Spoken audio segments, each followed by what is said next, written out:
Estem en el Col·legi Públic Ballester Fandos, a la Malvarrosa, en València, que és el col·legi en el que s'està duent a terme el projecte pilot de Naturalment.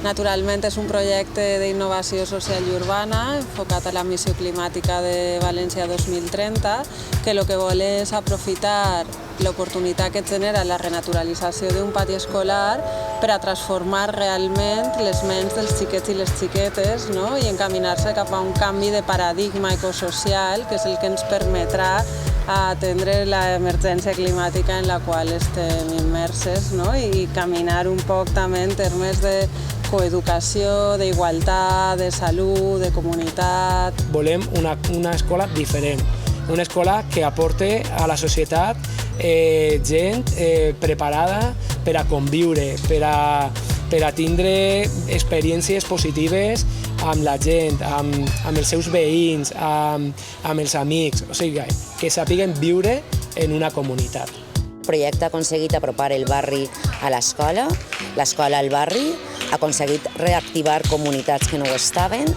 i representa un potencial de posar al servei de la ciutat les infraestructures educatives com infraestructures comunitàries, no? Infraestructures que són clau a l'hora d'abordar les multicrisis que se'ns estan representant, no?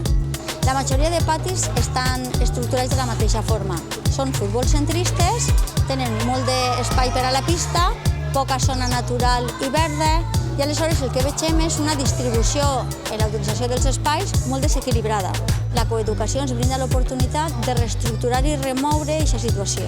Hem de donar ferramentes per a que puguen enfrontar-se a un món distint i sobretot tractar de que ells i elles també puguen frenar aquest canvi climàtic i viure en un món millor.